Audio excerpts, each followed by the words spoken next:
बहुत मतलब महिलाएं लड़ती थी कहीं बाहर जाने आने में, बट आज क्या है कि महिलाएं आज निकल रही हैं, कहीं भी जॉब के लिए जा रही हैं, एजुकेशन के लिए महिलाओं को हर तरह से सपोर्ट मिल रहा है, घर से भी बाहर से भी गवर्नमेंट से भी। जो हम लोग अभी जस्ट फौजे एंड विद्या जो 35% आरक्षण के लिए बोल रही थी, वो उस चीज के लिए भी हमें गवर्नमेंट हर तरह से फैसिलिटी दी जा रही है कि मतलब हर महिलाएं को हर क्षेत्र में आगे रहना चाहिए, हाँ आगे बढ़ना चाहिए।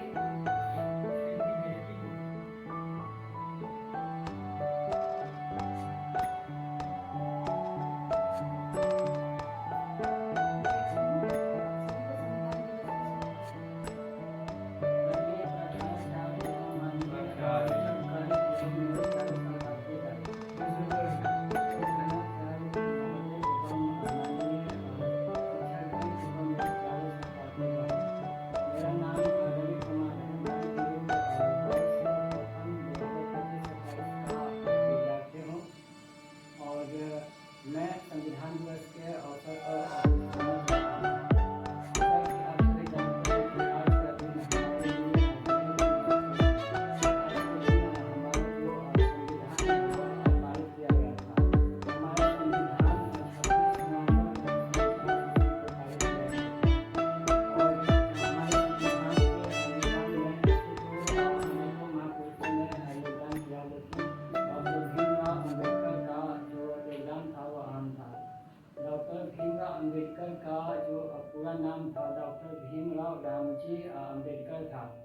उनका जन्म 14 अप्रैल 1891 ईस्वी को महू मध्य प्रदेश में हुआ था। वे महान न्यायविद, समाज शास्त्री और अर्थशास्त्री एवं समाज सुधारक थे। हमारा जो संविधान है वह इसको बनाने में 2 वर्ष 11 महीना और 18 दिन लगे थे। हमारे संविधान को बनाने में 63,96,729 रुपये लगा था। हमारा जो संविधान है उसमें जो है ना वह 395 अनुसूची थी और 22 भाग थे और 8 जो है ना वह अनुसूचित थी और वर्तमान में अनुच्छेदों की जो संख्या है वो 470 है और भाग की जो संख्या है वो 25 है और अनुसूची की जो संख्या है वह वर्तमान में 12 है। हमारे संविधान को बनाने के लिए संविधान सभा की मांग की थी, जो कि कैबिनेट मिशन योजना के तहत मार्च 1946 ईस्वी में आई थी। और जो हमारे संविधान है उनके जो संविधान सभा के जो अध्यक्ष थे वे अस्थायी डॉक्टर सच्चिदानंद सिन्हा जी को बनाया गया था और हमारे जो अस्थायी अध्यक्ष थे वो डॉक्टर राजेंद्र प्रसाद जी को बनाया गया था। हमारे जो संविधान सभा की पहली बैठक हुई थी वह 9 दिसंबर 1946 को हुई थी और हमारे संविधान की जो अंतिम बैठक हुई थी वो 24 जनवरी 1950 ईस्वी को हुई थी। और हमारा जो संविधान है वो पारित हुआ था हमारा जो संविधान है वह पारित हुआ था 26 नवंबर 1949 ईस्वी को और लागू हुआ 26 जनवरी 1950 ईस्वी को। इन्हीं शब्दों के साथ मैं अपनी वाणी को विराम देता हूँ। जय हिंद, जय भारत। आदरणीय गुरुजन महोदय, सम्मानित अतिथिगण और प्रिय साथी, आज 26 नवंबर और आज मैं संविधान दिवस मनाता हूँ। आज मेरा नाम सरोज कुमारी है और मैं बीएड प्रधानमंत्री से 27वीं छात्रा हूँ।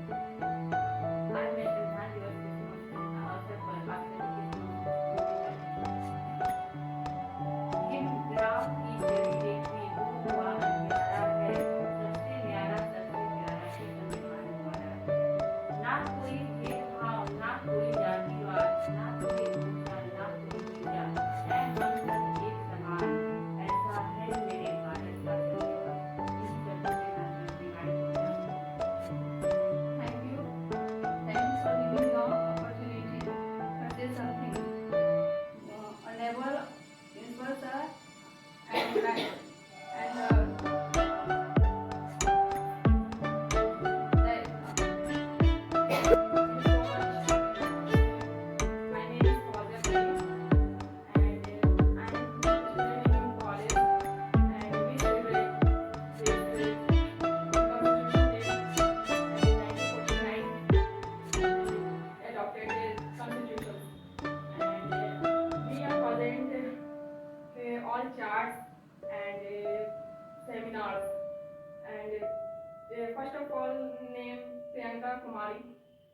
and please come on the stage and prepare to chant and slogans.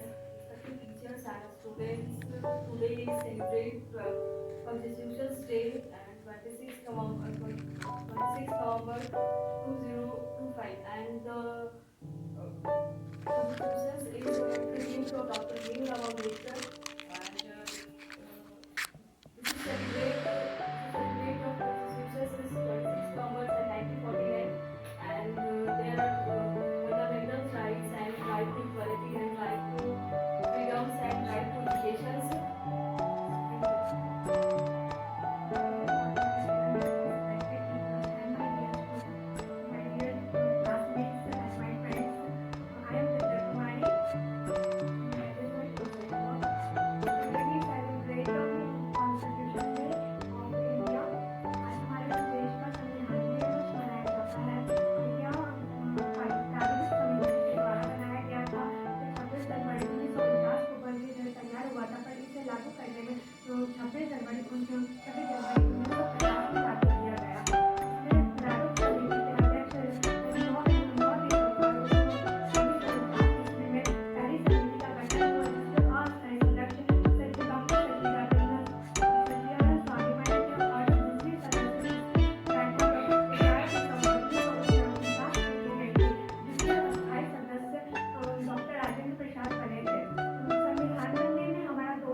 इसमें टोटल 292 सदस्य बने थे, जो कि हमारे संविधान और राजनीतिक क्षेत्रों से लिया गया था, और जो कि 92 सदस्य थे वो हमारे शाही राज्यों से लिया गया था।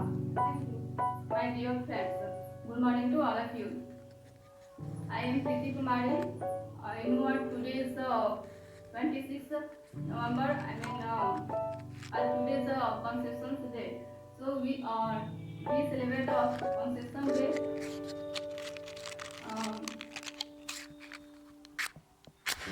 You know what? India Constitution Day is celebrated on 26th November every year. It is also called a National Constitution Day. The Constitution of India was adopted on 26th November 1949.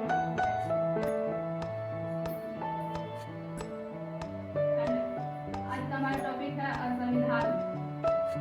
संविधान में हमें और 6 मौलिक अधिकार मिले हैं और 11 अनुसूचियां और इसे 25 भागों में बांटा गया है। और 6 मौलिक अधिकार हैं: समता का अधिकार, स्वतंत्रता का अधिकार और शोषण के विरुद्ध अधिकार, संवैधानिक अधिकार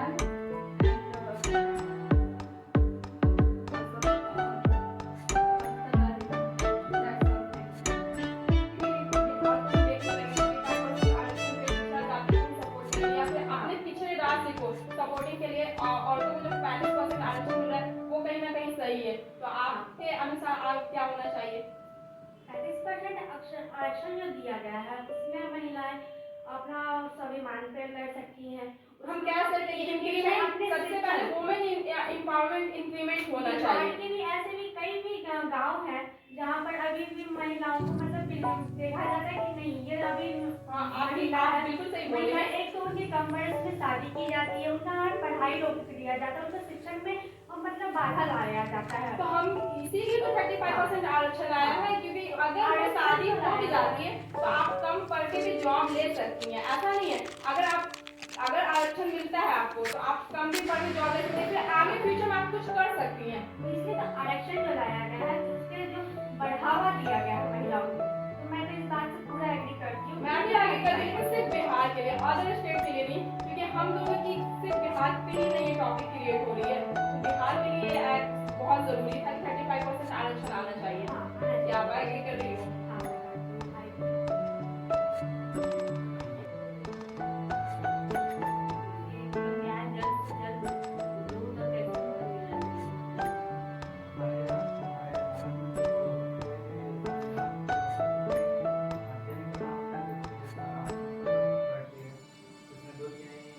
आपको एक रिपोर्ट चाहिए, मतलब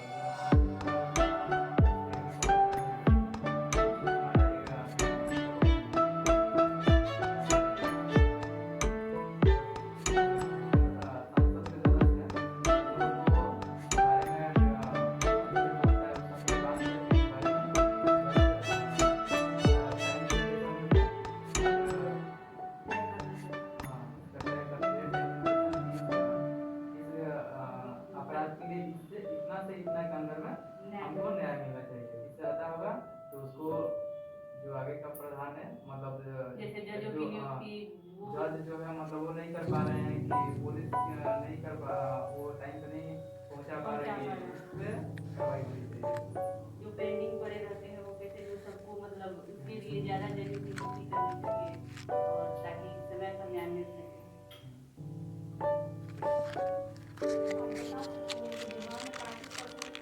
महिलाओं को क्यों मिला?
आजकल महिलाएं हर चीज में सक्सेस हो रही हैं और वो कर सकती हैं, पुरुषों से बेहतर भी कर सकती हैं, उनके लेवल में भी कर सकती हैं। तो ये महिलाओं को दबाने का और जो मतलब हमारे समाज यहाँ भी ये है तो कह सकते हैं हम कि जब आरक्षण नहीं था तब भी तो महिला बढ़ ही रही थी, ऐसा नहीं था ना? बढ़ रही थी, पर हमारे समाज में जो सोच थी, समझ थी, वो हमारे पुरुषों को ज्यादा वैल्यू दिया जाता था। उन लोगों को मतलब सोचा जाता था कि महिलाएं हैं तो ये घर तक के सीमित रहेंगी, वो बाहर के क्षेत्रों में ज्यादा नहीं कर सकती, अच्छे से नहीं कर सकती है। जिसके कारण सरकार हम लोग को नए नए तरीके से नीतियों के द्वारा आरक्षण ये सब ला रहा है, पॉलिसी ला रहा है, जिससे महिलाओं में खुद में कॉन्फिडेंस भी आ रहा है और उनको एक मौका दे रहा है सरकार। इससे एजुकेशन से रिलेटेड क्या ही समझा जाए? 35% आरक्षण सही है या गलत है, या फिर इससे क्या बेनिफिट्स है, क्या हार्मफुल है, ये सारे पे थोड़ा विस्तार से बताइए। मेरे अनुसार समाज में तो हर लोग का अलग अलग होता है, पर मेरे अकॉर्डिंग ये जो आरक्षण महिलाओं को मिला है वो एक तरह से सही है, क्योंकि इससे महिलाएं सबसे पहले जिसको यहाँ पे इंक्रीमेंट वुमेन होता है, जब भी आरक्षण का मतलब वुमेन की इंक्रीमेंट ज़्यादा होगी। 35% लाने का मीन्स यही होता है कि हर घर में शिक्षा हर लेडीज को मिलना चाहिए और इंक्रीमेंट होना चाहिए, जैसे जॉब वैकेंसी के तौर पे या फिर कह सकते हैं हर काम करने के तौर पे। जहाँ पे पुरुष प्रधान देश हमारा है, उस पुरुष प्रधान देश में भी लेडीज को भी आगे बढ़ना चाहिए। तो आप कह सकते हैं आप सिर्फ पुरानी चीज़ों को उठाकर अभी वर्तमान में आप लाएंगे, ये जरूरी नहीं है ना? समाज में वही चीज चल रहा है। अभी भी हमारे जो पुराने बुजुर्ग लोग हैं, जो हमारे समाज के जो ये कुरीति के तरफ से देखा जाता है, एक तरफ से तो ये ठीक है, पर जो महिलाओं को भी आगे बढ़ने के लिए कुछ लोग अभी भी हम लोग बहुत सारे अपने समाज में देखते हैं, जैसे कि कुछ अभी हम लोग जो जनरेशन है उनमें तो कुछ मिल जाते हैं कि जो महिलाओं को जो पुरुषों के बराबर समझते हैं, पर कुछ ऐसे भी है जो समझते हैं कि नहीं ये अब महिला है, इन्हें घर के काम में ही रहना चाहिए, बाहर के कामों में इनका कोई ज़्यादा करती है तो उतना सक्सेस नहीं हो पाती। पर ये बिल्कुल ही गलत है, जिसके लिए सरकार उन लोगों की जो सोच है समझ उनको बदलने के लिए तो वो सरकार हमारा क्योंकि सरकार जो होता है हमारे देश का हमारे राज्य का पहला आदमी माना जाता है, तो वो जब नीति लाता है या फिर पॉलिसी लाता है तो उसके अकॉर्डिंग मतलब पूरे जनता को उसको देखना पड़ता है। जब वो देखता है ऐसा कुछ होता है तो उसे आरक्षण मिल रहा है जो महिलाओं को, तो उनमें भी मतलब उनके परिवार में समाज में कुछ मतलब जो हम लोग का सोच है उनमें विकास होगा, वो भी सोचते हैं। सामाजिक तौर पे विकास जरा बताइएगा आरक्षण को लेकर। सामाजिक तौर पर विकास इसलिए हो पाएगा आरक्षण का होता है क्योंकि महिलाएं फिर भी समाज में एक तरह से बहुत बड़ा भागीदार आपका है। मीन्स है कि एक दूसरे को कंजुगेट करती है महिला, हाँ। एक दूसरे को डेवलपमेंट का एरिया बताती है हाँ। कि आप भी इसमें मतलब इंक्लूड होइए और आप भी बढ़िए। हाँ। तो 35% आरक्षण का मीन्स तो ये नहीं होता है कि एक दूसरे को मतलब 35% आरक्षण एजुकेशन में क्या महत्व रखता है, इम्पोर्टेंस है वो जरा बताएगा। क्योंकि हमारे जो पहले भी हम लोग जब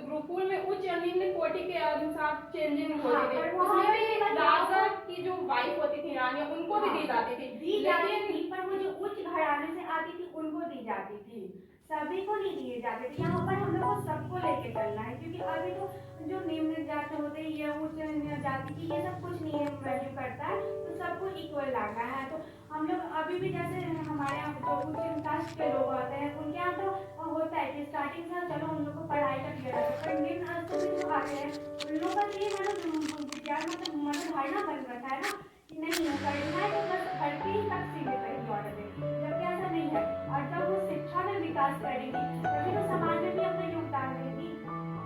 जैसे आप बता सकते हैं कि 35% आरक्षण में महिलाओं का सबसे ज्यादा योगदान था। 35% आरक्षण दिया गया है, इसलिए दिया गया है ताकि महिलाएं अपने आप में आप बोल सकते हैं कि नेक्स्ट जनरेशन को डेवलप करने का खुद में कॉन्फिडेंस पहले उनमें आ रहा है, उसके बाद जब वो कॉन्फिडेंस खुद से बना लेती है तो उन्हें पावर दिया था, तो खुद में सोचने का सेल्फ डिपेंडेंट होने की सबसे बड़ी भूमिका निभाई जाती है। जब वो खुद में सेल्फ डिफेंस हो जाती है तब वो समाज के प्रति अपना योगदान देती है, तो उनके समाज में क्या करना है, अपने शिक्षा को प्रचार करना ये है। नीति लाया कब गया? 35% आरक्षण का इस मंथ में दिया गया वो बिल्कुल सही है। मेरे अकॉर्डिंग सही नहीं है, क्योंकि अगर 35% आरक्षण नहीं भी था तो भी महिलाएं इस दौर पे बढ़ ही रही थी। तो देखा जाए तो वहाँ पे रिजर्वेशन कोटा, ये तो 35% रिजर्वेशन कोटा ही हो गया ना महिलाओं के लिए। अगर ये नहीं रहता तो भी इम्प्रूवमेंट हो रही थी महिलाओं में, वहाँ था कि ज्यादा से ज्यादा फाइट थी। कितना परसेंटेज इम्प्रूवमेंट हो रहा था वो नहीं हो रहा 65 था। 60 के अप्रॉक्स हो ही रहा था। अभी जैसे आप लोग 80-20 का कंपैरिजन होता है, अभी जो हो रहा है वो 80-90% पे जा रहा है। 80-20 का कंपैरिजन हो रहा हाँ, है। मे बी इसमें हम मान सकते हैं, बट कुछ टाइम में फायदा जैसे है, आरक्षण देने की फायदा है, लेकिन कहीं ना कहीं लॉसेस भी तो है। आप देखिए लॉसेस है, पर उसके साथ हम लोग को देश का विकास भी तो देखना है। तो हम लोग देश को का विकास आरक्षण सही है, नहीं देश का विकास सही है, बट यहाँ पे अगर देखा जाए तो यहाँ पे सबसे ज्यादा किसको प्रॉब्लम हो सकती है? बॉयज को भी तो मिलना चाहिए कुछ ना कुछ। तो उन लोग को स्टार्टिंग से मिला है ना, तो फिर अभी जो लाना है महिलाओं को आगे लाना है। नहीं तो कहीं ना कहीं 35% आरक्षण हमको मिल रहा है, अगर हमको मिल रहा है तो बॉयज को भी मिलना चाहिए, क्योंकि बॉयज को भी अगर 35 ना मिले तो अगर 5% भी मिलता है तो कहीं ना कहीं उनके अंदर भी वो चीज आएगी ना कि हाँ मतलब हम भी कुछ कर सकते हैं, क्योंकि अगर वो उनके अंदर ये चीज कहीं ना कहीं बैठ जाता है कि लेडीज को हर मामले में क्यों हटाया जा रहा है। तो इस बात से मैं आपका सहमति मानती हूँ, पर मैं ये भी सोचती हूँ कि अगर ठीक है अभी ये चल रहा है, पर महिलाओं को एक आगे चल के जब आरक्षण तब मिल तो ये जाता कहा है, जा सकता है कि आगे जाके जितने भी पुरुष है वो पीछे हो सकते हैं और महिलाएं आगे हो सकती हैं। पुरुषों को मिल जाता है, पूरा नहीं दिया यहाँ जाता है। इक्वालिटी की बात है कि जब इक्वालिटी आती है तो 5% मेरे ख्याल से मिलना चाहिए बॉयज को भी आरक्षण कहीं ना कहीं। अगर 35% हमको औरतों को मिल रहा है तो बाई द वे कहीं ना कहीं 5% उन लोगों को मिलना चाहिए, क्योंकि उन लोगों की नजर में तो औरतों को कहीं ना कहीं वो लग रहा है कि औरतों को ज्यादा ही वैल्यूज मिल रहा है। हाँ, ये हम लोग को आरक्षण इसलिए दिया गया है जो हमारी कुर्सियाँ हमारी उनको दूर कर दिया गया है। अगर अभी किसी में के लोग मिल रहा है आप जो बात कर रही है वो फ्यूचर का बात है। अगर फ्यूचर में अगर ऐसा भी हुआ जब इक्वल आ जाते हैं महिला और पुरुष, तब उसमें हो सकता है सरकार को ये आरक्षण हटाना चाहिए। तो आरक्षण हटाना चाहिए। तो अगर बाई द वे अगर अभी आरक्षण ना रहे तो क्या महिलाएं नहीं रहेंगी या जॉब सेक्टर में नहीं जाएंगी?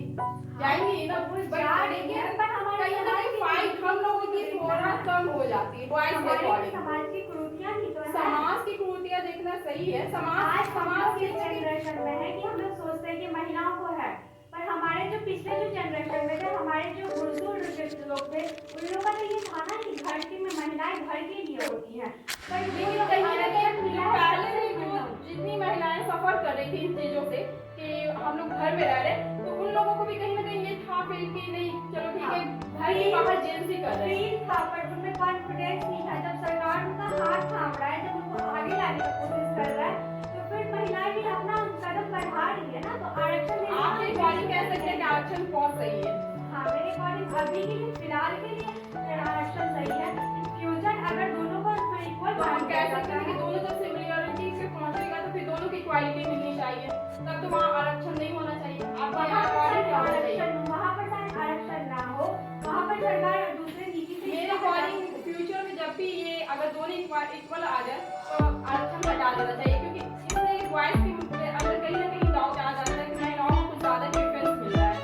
प्रेफरेंस वाली सिस्टम जो है, क्योंकि अगर हम चाहें तो स्ट्रगल जितना बॉयज करते हैं उतना तो हम लोग भी कर ही सकते हैं, महिलाएं भी कर सकती हैं। तो हम चाहें बिना आरक्षण के भी कर सकते हैं, अगर हमारी फैमिली साफ हो, हमारा सोसाइटी साफ वही हो। तो बात है ना कि समाज को और सोसाइटी को जो हमारे जो महिलाओं को साथ होने चाहिए, वही तो मैं भी बोल रही तो हूँ। प्रेजेंट टाइम में सोसाइटी कहीं ना कहीं डेवलप कर रही है, अपनी माइंडसेट को चेंज कर रही है कि कहीं ना कहीं हमारे फ्यूचर में आने वाले जितने भी हैं धीरे धीरे वो जो घर के जो हमारे बुजुर्ग जो समाज है वो भी देख रहे हैं कि महिलाएं भी पुरुषों से कम नहीं है, वो भी कर सकती है सब कुछ। तो वो भी लोग महिलाओं को जो है विकास का मौका दे रही है, आगे बढ़ने का योगदान दे तो रही है। ये तो अभी जुलाई से जब आरक्षण सिस्टम स्टार्ट हुआ है, 35% जुलाई से जब आया, तो जुलाई से पहले भी तो हम लोगों को मतलब मिल ही रहा था, ऐसा नहीं आरक्षण नहीं था, बट सपोर्टिंग सिस्टम तो था ही ना कि आप कर सकती हैं।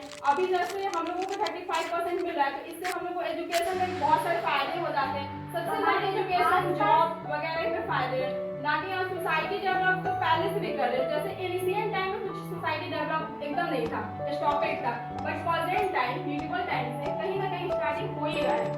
ठीक है, तो फिर पहले के जब देखते हैं, पहले में जब देखते जमाने में या फिर पहले जो हमारा जो पुराना समय था उसमें कितना परसेंट महिलाएं काम करती थी? और उस टाइम पे एकदम नहीं था, 4 से 5% ही लोग इंक्रीज कर रहे थे। इसलिए तो आरक्षण लाया गया है। तो आरक्षण का मीन्स सिर्फ डेवलपिंग नहीं होता है, यहाँ पे आरक्षण का मीन्स कि आप हर चीज में डेवलपिंग करो, सिर्फ सोसाइटी डेवलप नहीं कर सकते हैं, हर एरियाज डेवलप कर सकते हैं। तो मैं बिना आरक्षण के भी कर रही हूँ। महिलाओं को आरक्षण मिल रहा है। अच्छा, तो जनरल जो आरक्षण तो उन्हीं को मिल रहा है, जैसे ABC, BC, 1, BC, 2 general wise सारे जो बिहार में अवेलेबल है। अदर स्टेट में जाओ वहाँ आरक्षण नहीं, तो क्या वहाँ की महिलाएं नहीं कर रही हैं? कर ही रही हैं। बिहार पिछड़ा हो रहा है। ये मेन रीजन है कि बिहार पिछड़ा रहा है। बिहार का आगे बढ़ना और ऐसे ही हम जब आप यही कर सकते हैं, बिहार पिछड़ा रहा है। आप डायरेक्टली सोसाइटी को यहाँ टर्म्स नहीं ला सकते, क्योंकि सोसाइटी तो कहीं ना कहीं डेवलप कर ही रही है, क्योंकि माइंड से चर्चा कर रही है। तो बिहार का टॉपिक है, तो आप बिहार के पे ही लगे हो, बट आप सोसाइटी में ला रहे हैं। बिहार में भी समाज है। तो समाज है, तो आप बिहार से रिलेटेड को रिलेट बिहार को करो ना, न कि और सोसाइटी। क्योंकि अदर स्टेट जाइए, अदर स्टेट जाइए तो आप केरला ले, वहाँ 99% महिलाएं एजुकेटेड मिलेगी आपको। क्योंकि आप एक वेजिटेबल्स भी लेने जाओ तो आप एज ए हिंदी ट्रांसलेट नहीं कर सकती हो, या तो फिर उनकी केरला लैंग्वेज यूज करो या फिर इंग्लिश लैंग्वेज यूज करो। और तो उससे वहाँ भी हम आप जाते तो देश के बाहर भी जाते हैं, तो देश में भी देश हमारी की बात छोड़ दीजिए, देश के अपने देश ही देख लीजिए, देश की बात तो फॉरनर आप तो वहाँ पहुँचिए, मतलब उतनी लेवल नहीं है महिलाओं की, हमारा जो महिलाओं की। टॉपिक था वो हम लोग का बिहार के ही बिहार से टॉपिक हम बिहार के ही एशियन टाइम, मेडिवल टाइम नहीं लाइए आप, प्रेजेंट टाइम में जो है वो चीज बोलिए, इस टॉपिक में हमको ये बेनिफिट्स होना है और मिलेगा, इसलिए आया आरक्षण। नहीं वो चीज नहीं आएगा ना, क्योंकि एशियन टाइम जो था जो पिछड़ा राज्य है उनमें आरक्षण का जरूरत है महिलाओं को। आपके अनुसार पिछड़ा राज्य बिहार में जितने भी हैं सबको मिलना चाहिए आरक्षण। क्या मतलब? बिहार से रिलेटेड जितने भी हैं, यूपी वगैरह पिछड़ा अगर राज्य आपको नजर आते हैं तो वहाँ भी आरक्षण मिलना चाहिए, जरूरी है तो मिलना चाहिए ना। तो आप इसके लिए क्या क्या हम लोग क्या क्या कर सकते हैं ये बताइए। ये तो हमारे सरकार सोचेंगे, पर क्यों हम लोग भी उसमें कहीं ना कहीं हमारी बात बन सकते हैं ना, हम लोग भी इसके लिए मतलब आवाज उठाई सकते हैं ना कि हाँ ये चीज होना चाहिए। तो आप 35% आरक्षण का यूज अगर हम चाहें तो हम लोग सबसे पहले एजुकेशन को चेंजिंग करने में यूज करेंगे, क्योंकि हम खुद भी डेवलप होना चाहिए और साथ में दूसरे को भी डेवलप करना चाहिए। को भी लाया, आगे रोजगार कर रही है, जॉब कर रही है, बट हम कहें कि अब अभी भी है जो बहुत से मतलब गांव में महिलाएं अशिक्षित है, शिक्षित नहीं है। और जैसे कि गवर्नमेंट स्कूल जो भी है जो गांव में है वहाँ पर जाकर देखिए कि लोग आज जब कर रहे हैं, अब शिक्षा पर जोर तो दिया गया है, लेकिन आज भी हम कहना चाहेंगे कि बहुत ऐसे गाँव है जहाँ पर आज भी महिलाएं शिक्षित है, बच्चे मतलब पढ़ नहीं पा रहे हैं सही से, वहाँ पर पढ़ाई नहीं हो पा रहा है। आप कैसे कह रही हैं कि शिक्षा पर जोर दिया गया है जब महिलाएं कर रही है, बट मेरा ऐसा कहना है कि नहीं, मैं इस चीज़ को नहीं मानती हूँ कि अभी अच्छा मतलब महिलाओं को जो है जरूरी नहीं हर क्षेत्र में, हर गांव में गवर्नमेंट ने जागरूक किया है, वो है समाज के ऊपर, वो है हम लोग के ऊपर कि हम लोग महिलाओं को आगे बढ़ाएं, मतलब उसके अंदर इंकरेज करें कि हमें महिलाओं को पीछे हटना नहीं है, हर क्षेत्र में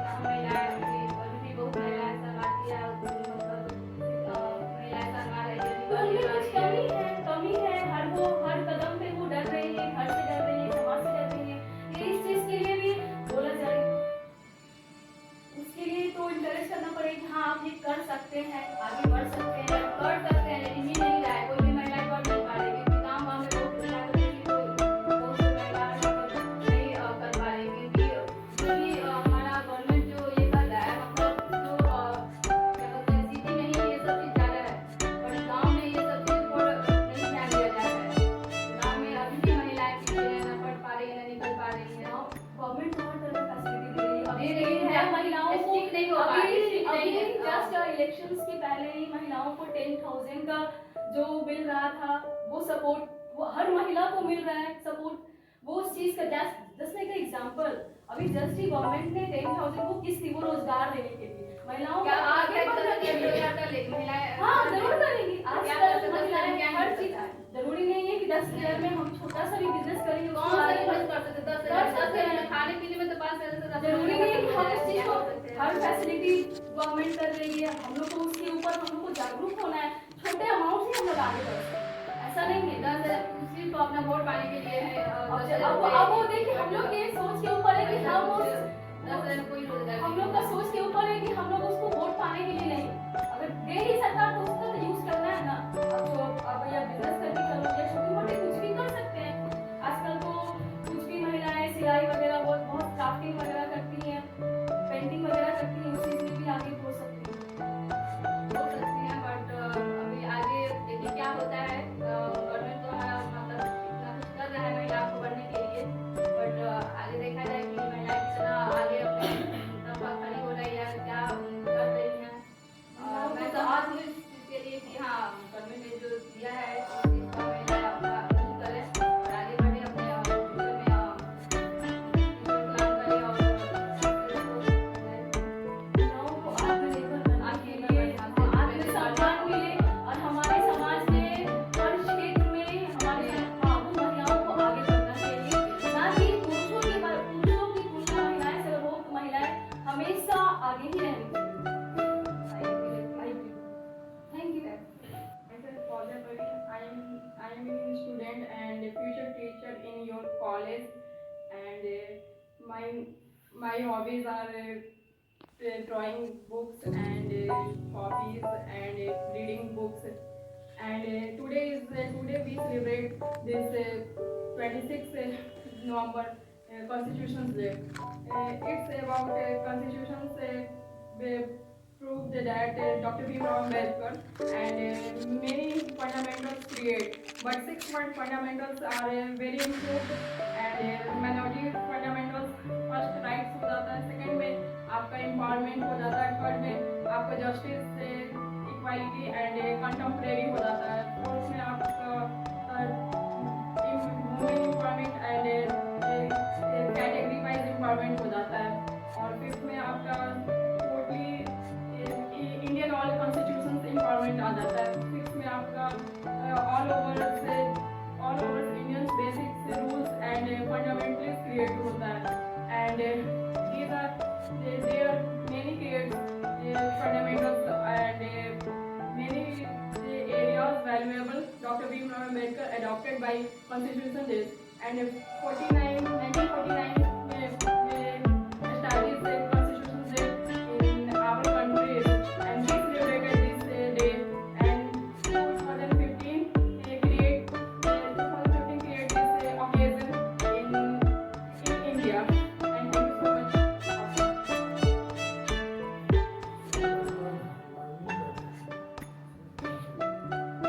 संविधान दिवस है तो आप भारतीय न्याय के बारे में क्या तथ्य रखना चाहते हैं?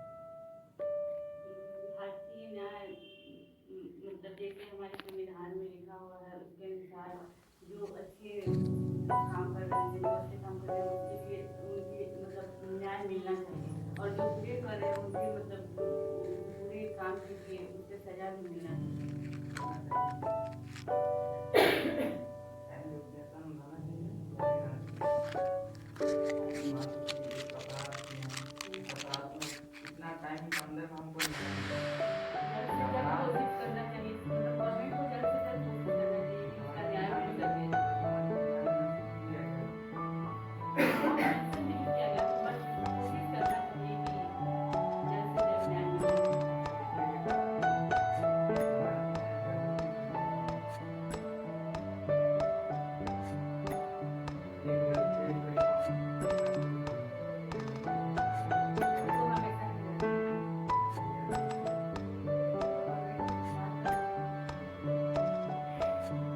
न्याय व्यवस्था को करने के लिए जो भी है जो भी कानून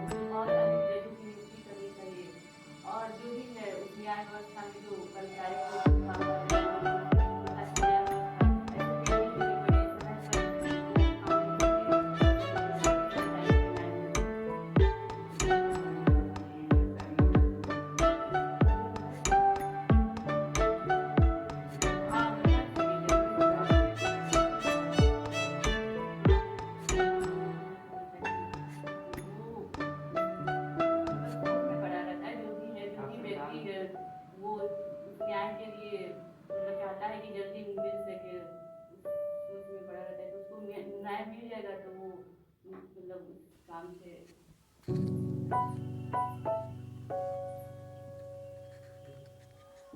आपने यहाँ पे एक थीम लिखा है, मुझे पढ़कर बताएंगे कि आपने थीम में क्या लिखा है? देखिए, नो इशू। हमारा संविधान हमारा स्वाभिमान। मैं कहती हूँ मेरा संविधान मेरा स्वाभिमान नहीं है। आप मानते हो उस चीज को? आप मानते हैं? बताइए, एक मिनट, आराम से। आप मानते हैं? मैं कहती हूँ मेरा स्वाभिमान नहीं है हमारा संविधान। मेरी बातों से एग्री करते हैं आप? क्यों नहीं एग्री करते हैं आप? बता सकते हैं मुझे? बताइए।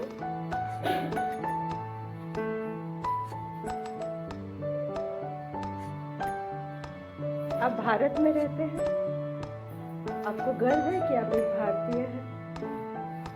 क्यों गर्व है? मुझे ऐसा लगता है कि मैं इंग्लैंड में रहती हूँ और मैं ब्रिटिशर्स को, इंग्लैंड को ज़्यादा पसंद करती हूँ। मुझे ऐसा लगता है कि भारत की संस्कृति बहुत ही खराब है, बहुत बेकार की चीज़ें हैं। आप इस चीज़ को मानते हैं? तो क्यों आपको ऐसा लगता है? भारत की संस्कृति के बारे में कुछ ऐसा बताइए मुझे कि आपको लगता है कि आपका भारत महान है। ये बताइए कुछ एक चीज़ जो आपको यह साबित करता है कि आप भारतीय होने पे गर्व करते हैं। ये बताइए मुझे। कुछ ऐसा कल्चर बताइए, कुछ ऐसे ट्रेडिशन बताइए, कुछ ऐसे रीति रिवाज हमको बताइए, या कुछ ऐसी चीज़ जो अनोखी चीज़ है। हमारा भारत का पहनावा कैसा है, यहाँ की पूजा पाठ होती है वो कैसी है, विदेश की तुलना में हमारा भारत कैसा है, बताइए। मेरे सवाल का तो जवाब दे सकते हैं ना? सोचिए ज़रा, हेजिटेशन नहीं करना है, नर्वसनेस नहीं करना है, आराम से बोलना। अब मैं इस रिकॉर्डिंग